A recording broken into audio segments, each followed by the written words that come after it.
पत्नी एसडीएम की ट्रेनिंग पर जा रही थी। तलाकशुदा पति रिक्शा चलाता हुआ मिला। फिर जो हुआ वो इत्तेफाक था या किस्मत का खेल, कोई समझ नहीं पाया। किस्मत का खेल भी अजीब होता है। जो रिश्ता सालों पहले टूट चुका था, जो रास्ता कभी अलग हो चुका था, वही अचानक एक दिन एक मोड़ पर फिर से आमने सामने आ जाता है। कभी जिन चेहरों को हम पीछे छोड़ देते हैं, वो ऐसे वक्त पर लौटते हैं जब हम सोच भी नहीं सकते। एक ऐसा मोड़ जहां लफ्ज भी रुक जाते हैं और वक्त भी ठहर जाता है। ये सच्ची कहानी दिल को झकझोर देने वाली है और आजकल के समाज के लिए एक आईना भी है। पूरी कहानी जानने के लिए वीडियो को आखिरी सेकंड तक जरूर देखें, लेकिन उससे पहले वीडियो को लाइक करें, चैनल को सब्सक्राइब करें और कमेंट में अपना और अपने शहर का नाम जरूर लिखें। दोस्तों, मध्य प्रदेश के ग्वालियर शहर में जहां उस दिन गर्मी की वो दोपहर आसमान से जैसे आग बरस रही थी, सड़कों पर लू जल रही थी, लोग अपने अपने चेहरों को ढककर जैसे इस तपती दोपहरी से खुद को बचाने की नाकाम कोशिश कर रहे थे। इसी गर्मी में एक रिक्शा वाला अमित अपने चेहरे पर पुराना सा गमछा बांधकर अपने पसीने से भीगी शर्ट में रिक्शा चला रहा था। उसके थके कदमों में जैसे अब भी हिम्मत बाकी थी। शायद जिंदगी ने उसे रुकने का हक ही नहीं दिया था। तभी एक लड़की नेहा, जिसने अपने चेहरे को गुलाबी चुन्नी से अच्छे से ढक रखा था, अमित के पास आई और बोली, भाई साहब रेलवे स्टेशन चलेंगे, लेकिन मेरे पास बस 80 रुपए हैं।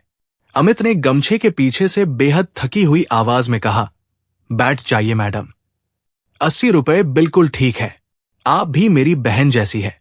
नेहा हल्की सी मुस्कान के साथ रिक्शा में बैठ गई, लेकिन उसकी मुस्कान के पीछे जैसे कोई भारी बोझ छुपा हुआ था, कोई अधूरी बात, कोई दबा हुआ सच। रिक्शा धीरे धीरे सड़क पर आगे बढ़ने लगा। गर्म हवा के थपेड़े जैसे चेहरे को काट रहे थे। दोनों ने अपने अपने चेहरे ढक रखे थे। ना कोई पहचान रहा था, ना कोई जानने की कोशिश कर रहा था। बस एक अजनबी सफर चल रहा था। लेकिन किसे पता था कि यह सफर उनके पूरे जीवन को बदल देगा।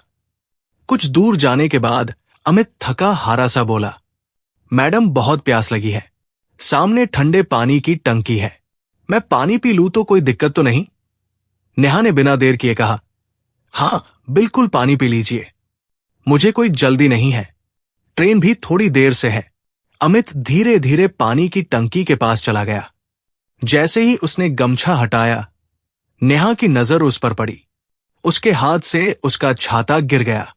उसकी धड़कनें तेज हो गई। उसने तुरंत अपना छाता उठाया और भागते हुए अमित के पास पहुंच गई और उसके ऊपर छाव कर दी, जैसे वो बरसों बाद किसी अपने को यूं हालातों में देखकर खुद को रोक नहीं पाई हो। अमित ने हैरानी से कहा, मैडम गर्मी तो मेरे काम का हिस्सा है, आप अंदर चलिए, मैं रोज ऐसे ही काम करता हूं। नेहा बस खामोश रही। उसकी आंखों में आंसू तैर रहे थे, लेकिन उसने खुद को मजबूत बनाए रखा। रिक्शा दोबारा चल पड़ा। रास्ते भर नेहा बस अमित को देखती रही। उसकी आंखों में जैसे कई सवाल तैर रहे थे, जैसे कोई पुरानी किताब फिर से उसकी आंखों के सामने खुल गई हो। स्टेशन पहुंचते ही नेहा ने 80 रुपए की जगह 100 रुपए निकाल कर दिए। अमित बोला, मैडम 80 ही कहे थे, 100 क्यों दे रही है? तभी नेहा ने अपने चेहरे से चुन्नी हटा दी। अमित के हाथ से पैसे गिर पड़े। उसकी आंखों में एकदम से पानी भर आया। नेहा, अमित के हाथ से पैसे गिर पड़े। उसकी आंखों में एकदम से पानी भर आया। नेहा भी जोर जोर से रोने लगी। लोग बस खड़े होकर देख रहे थे। कोई समझ नहीं पा रहा था कि रिक्शा वाला और उसकी सवारी क्यों इतने भावुक हो गए हैं। अमित कांपते हुए बोला, चलो थोड़ा किनारे चलते हैं, मुझे तुमसे कुछ कहना है। दोनों प्लेटफॉर्म के एक किनारे बैठ गए। उनकी सांसें तेज हो गई। दिलों में बरसों का बोझ जैसे अब बाहर आने को बेताब था। नेहा की आंखों से आंसू रुकने का नाम ही नहीं ले रहे थे, जैसे उसके अंदर दबा हुआ हर दर्द, हर टीस, हर याद आज पानी बनकर वो निकलने को मजबूर हो गया हो।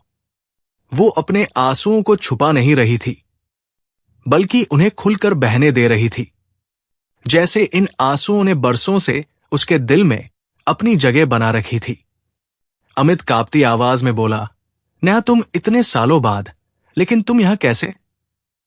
नेहा ने जैसे खुद को बड़ी मुश्किल से संभाला और कहा, अमित, मैं तुझे छोड़कर गई जरूर थी, लेकिन सच बता रही हूं, मैं तुझसे कभी अलग नहीं हो पाई। जब मैं मायके आई थी तो बस इसलिए कि शायद तू एक बार मुझे माफ कर दे, शायद तू मुझे मना ले। लेकिन अमित, तूने तो तलाक भेज दिया। अमित की आंखें भर आई। नेहा, मैं पागल हो गया था। मैंने तुझे गलत समझ लिया। मैंने तेरी सहेलियों से बाद में पता किया, तेरा तो किसी से कोई रिश्ता नहीं था, तू तो बस अपनी पढ़ाई में ही लगी थी। लेकिन तब तक मेरा अहंकार मुझे खा गया था। मैं समझ ही नहीं पाया कि मेरी नेहा कभी गलत हो ही नहीं सकती।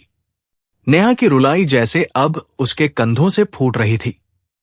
अमित, मैंने तुझे कई बार समझाया था, कई बार रोकर तुझसे कहा था कि मैं सिर्फ पढ़ना चाहती हूं, लेकिन तूने मुझे मार तक दिया। तेरा गुस्सा, तेरी आवाज, तेरे वो शब्द आज भी मेरे कानों में गूंजते हैं। अमित ने शर्म से सिर झुका लिया।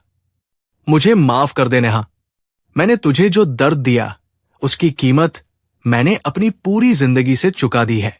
मेरे खेत बिक गए, घर उजड़ गया, नौकरी हाथ से निकल गई, और अब देख मैं यहां रिक्शा चला रहा हूं। लेकिन यह भी मंजूर है मुझे। मैं तुझसे सिर्फ इतना कहना चाहता हूं कि मैंने हमेशा तुझे प्यार किया, मगर तुझे समझ नहीं पाया। नेहा ने रोते रोते कहा, अगर प्यार किया था तो भरोसा क्यों नहीं किया अमित? भरोसा तो प्यार की सबसे बड़ी नींव होती है। अगर तुझे मुझ पर भरोसा होता तो शायद आज हमारी जिंदगी ऐसी ना होती। अमित की आंखों से मोटे मोटे आंसू गिरने लगे। तू अब कहां जा रही है नेहा? नेहा ने एक गहरी सांस ली। मैं चंडीगढ़ जा रही हूं। मेरा एसडीएम में चयन हो गया है, ट्रेनिंग के लिए जा रही हूं। अमित हैरान रह गया। तू एसडीएम बन गई? सच में? तेरे जैसी अफसर तो मैंने कभी सपने में भी नहीं सोचा था। मैं तो तुझे हमेशा पढ़ते देखना चाहता था, मगर मैंने ही तुझे पढ़ने नहीं दिया। नेहा ने अपनी भीगी आंखों से अमित की तरफ देखा। तूने मुझे पढ़ने दिया था अमित। अगर तूने शुरुआत में इजाजत ना दी होती तो मैं आज यहां ना होती। तेरे छोड़े जाने के बाद मैंने खुद को संभाल लिया।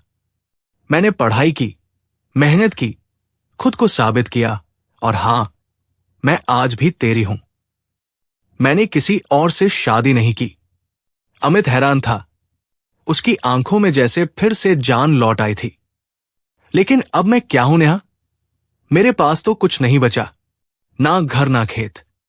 मैं तो बस एक किराए का रिक्शा चलाता हूं। नेहा ने तुरंत अमित का हाथ पकड़ लिया। मुझे तेरी कमाई नहीं चाहिए अमित, मुझे सिर्फ तू चाहिए। मैं तुझे अकेला नहीं छोड़ूंगी, तू मेरे साथ रहेगा। ट्रेनिंग के बाद मैं तुझे अपने पास बुला लूंगी, तेरे लिए नौकरी भी लगवा दूंगी। अमित ने कांपते हुए कहा, मुझे फिर से अपना लेगी? नेहा ने बिना एक पल गवाए कहा, तू तो कभी मेरा था ही नहीं, तू तो हमेशा मेरा है। मैंने तुझे कभी छोड़ा ही नहीं था अमित। नेहा ने एक पर्ची निकाली, उस पर अपना नंबर लिखा और अमित के हाथ में रख दिया। अमित ने उस पर्ची को जैसे अपनी जान बना लिया। वो पर्ची उसके सीने से लग गई, जैसे उस छोटे से कागज में उसकी पूरी दुनिया बसी हो। नेहा मुस्कुराकर बोली, अब मैं जा रही हूं अमित, लेकिन बहुत जल्द तुझे बुलाऊंगी। अब तुझे कभी खुद से दूर नहीं जाने दूंगी। अमित उसकी आंखों में देखता रहा जैसे ये पल कभी खत्म ना हो।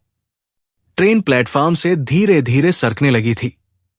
नेहा खिड़की से बाहर देख रही थी, लेकिन उसकी नजरें कहीं और थी। वो प्लेटफॉर्म पर खड़े अमित को देख रही थी, जैसे उसके दिल में कोई अनकही बात बाकी हो, जैसे उसकी आंखें कह रही थी कि ये दूरी बस कुछ वक्त की है। अमित प्लेटफॉर्म पर खड़ा उस पर्ची को कसकर पकड़े हुए था, जैसे वो छोटा सा कागज उसके बिखरे हुए जीवन की आखिरी उम्मीद बन चुका हो। नेहा और अमित के बीच फोन पर बातें होती रही। रोज रोज जैसे बरसों की खामोशी अब एक पल भी बर्दाश्त नहीं हो रही थी। अब दोनों के बीच कोई शक नहीं था, कोई गलतफहमी नहीं थी, सिर्फ प्यार था, बेहद गहरा, बेहद सच्चा। नेहा की ट्रेनिंग पूरी होते ही सबसे पहला काम उसने यही किया, अमित को अपने पास बुलाया। वो अब छोटी सी अफसर नहीं थी, अब वो जिंदगी के हर इम्तिहान में पास हो चुकी थी। उसने अमित के लिए एक अच्छी सरकारी नौकरी लगवा दी, हर महीने 35,000 रुपए की नौकरी। अमित के चेहरे पर जैसे बरसों बाद फिर से मुस्कान लौट आई थी। अमित ने कई बार कहा, तू अब इतनी बड़ी अफसर बन गई है नेहा, और मैं तो बस एक रिक्शा वाला हूं। तेरे सामने तो मेरी कोई औकात ही नहीं है। नेहा मुस्कुराकर अमित का हाथ पकड़ लेती। तेरी औकात मेरी जिंदगी है अमित। अगर तूने मुझे कभी पढ़ने की छूट ना दी होती तो शायद मैं कभी आज यहां तक नहीं पहुंच पाती। अमित की आंखें भर आई। लेकिन मैंने तुझे छोड़ा भी तो था नेहा। नेहा प्यार से बोली, जिस दिन तूने मुझे पढ़ने दिया था ना, उसी दिन मैंने तुझे माफ कर दिया था। और जिस दिन तूने मुझसे माफी मांगी थी, उसी दिन मैंने तुझे दोबारा अपना मान लिया था। मैं तो तुझे कभी छोड़ ही नहीं पाई। धीरे धीरे दोनों की जिंदगी फिर से पटरी पर लौट आई। दोनों सादगी से एक छोटे से किराए के कमरे में साथ रहने लगे। ना शोर शराबा, ना दिखावा, बस दिल से दिल का साथ। फिर एक दिन दोनों ने मंदिर में जाकर दोबारा एक दूसरे से शादी कर ली, बिना किसी भीड़, बिना किसी दुनिया के डर के। बस भगवान के सामने ये वादा कर लिया कि अब चाहे कैसी भी आंधी आए, चाहे कैसी भी मुसीबत हो, अब ये रिश्ता कभी टूटेगा नहीं। गांव लौटकर जब दोनों ने अपने घर वालों को बताया तो सब ने आशीर्वाद दिया। तुम दोनों ने जो किया वो बहुत बड़ा कदम था। हम सब बहुत खुश हैं कि तुम दोनों फिर से एक हो गए। फिर उनकी जिंदगी में एक नई सुबह आई, जब उनके घर एक नन्हा सा बेटा आया, जिसके आने से उनकी अधूरी जिंदगी जैसे पूरी हो गई। अमित अब हर दिन अपने बेटे को स्कूल छोड़ने जाता और हर शाम अपने घर लौटते वक्त भगवान का शुक्रिया अदा करता कि उसे फिर से उसकी नेहा मिल गई। गांव के लोग भी हैरान थे। किस्मत देखो, जो रिश्ता एक बार टूट गया था वो फिर से जुड़ गया और अब पहले से भी ज्यादा मजबूत हो गया। कई बार गांव की लड़कियां नेहा से आकर कहती, दीदी आप तो हमारी मिसाल हो, हम भी आपकी तरह मजबूत बनना चाहते हैं। नेहा हर बार मुस्कुराकर कहती, बेटी अफसर बनना बड़ी बात नहीं होती, सबसे बड़ी अफसरी ये होती है कि आप अपने रिश्तों को बचा सको। वक्त जैसे धीरे धीरे अमित और नेहा के पुराने जख्मों पर मरहम रखता चला गया। अब उनके बीच वो प्यार था जिसमें कोई घमंड नहीं था, कोई शक नहीं था, सिर्फ भरोसा था, सिर्फ साथ था। अमित हर सुबह नेहा को मुस्कुराकर छोड़ता और हर शाम लौटने का इंतजार करता। नेहा ऑफिस जाते वक्त रोज यही कहती, अमित अब हमें कभी एक दूसरे से कुछ नहीं छुपाना, चाहे कुछ भी हो जाए। अब हम हर बात एक दूसरे से करेंगे। अब हमें शक नहीं, सिर्फ समझदारी चाहिए, क्योंकि अब यह रिश्ता सबसे कीमती है। अमित मुस्कुराकर कहता, अब अगर तू गुस्सा भी करेगी ना तो भी तुझे जाने नहीं दूंगा। तुझे तो अब पूरी जिंदगी मेरे साथ ही रहना है। नेहा उसकी आंखों में देखती और प्यार से कहती, अब हम एक दूसरे की आदत बन चुके हैं अमित। तुझे खोने का डर मुझे अब हर दिन और भी अच्छा इंसान बना देता है। गांव में अब उनकी कहानी एक मिसाल बन चुकी थी। लोग कहते हैं अगर सच्चा प्यार करना है तो पहले भरोसा करना सीखो। शक से तो सच्चे रिश्ते भी टूट जाते हैं, लेकिन भरोसे से बिछड़े हुए भी लौट आते हैं। अमित उसे हमेशा मन ही मन देखता और सोचता, कितनी खुशकिस्मत है मेरी जिंदगी जो मुझे नेहा दोबारा मिल गई।